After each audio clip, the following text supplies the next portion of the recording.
Hello guys, it's Frank from Mike here, and today we're gonna review this sexy thing. You may know it as the Super Nintendo or the Super NES, but its original name is the Super Nintendo Entertainment System. At least it says so right there. You can't see it so clearly. Maybe you can, maybe you cannot.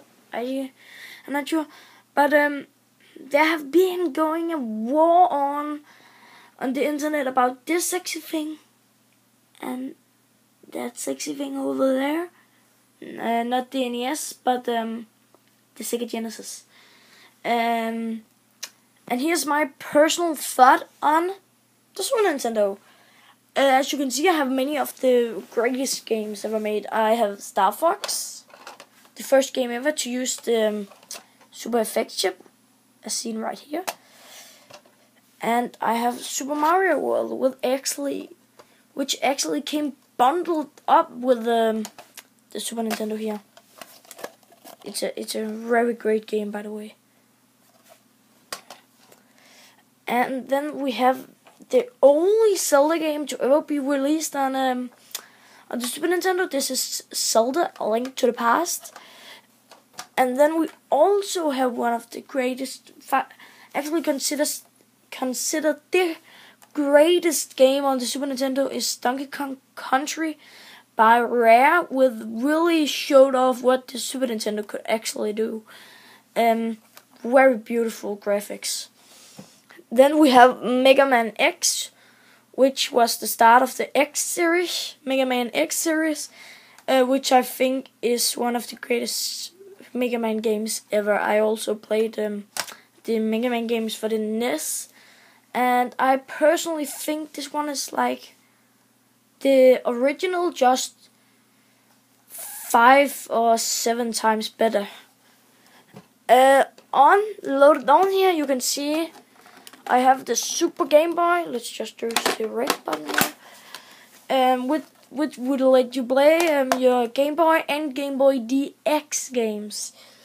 And I think it's really awesome to play Game Boy games on this thing for me, because I have a Game Boy, but I'm not in the really interest of it. But this thing is great.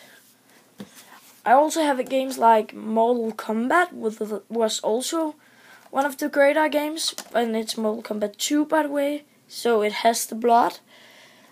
And I also have other great games like Street Fighter 2 and F-Zero. I haven't had the pleasure of playing F-Zero yet, just because I'm lazy and the console is... because I just got F-Zero, so yeah. It have this power switch and a reset switch, and then it has this LED light which lights red, then the console is powered on.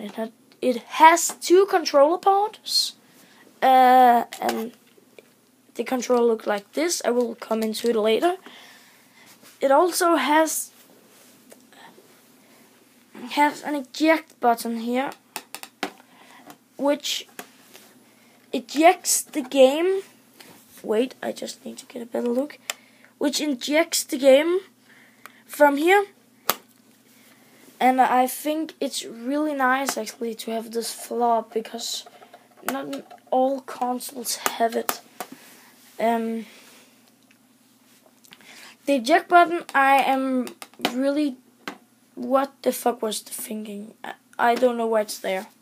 Personally, you can clearly see this was marketed for kids, because it looks really like a blocky kid's toy, and purple switches was not the best idea, Nintendo. Marketing a console for kids, mostly boys, and you're putting red all over it. Just take a look at, search Google European any Super Nintendo. It's sexy. It has like these multicolored controllers and stuff. This just purple, which is in a very nice color. I think, but personally, it has some of the greatest sounds and games on a gaming console.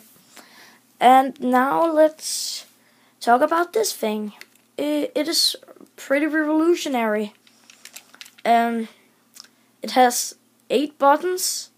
Select, start, A, B, Y, X, and the L and R trigger buttons, which was very revolutionary for the time. It has this dog bone shape, which it fits nice in my hands, but I personally prefer the form. I personally prefer the Sega Genesis controllers, like in comfort. I really like the trigger buttons, but I'm not so sure that a person with bigger hands, because I played a bit with my uncle and some other friends, and they think this is really comfortable.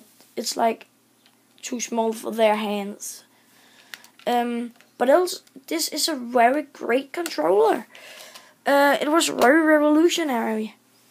But that's all for the Super Nintendo review, and I see you in the next one.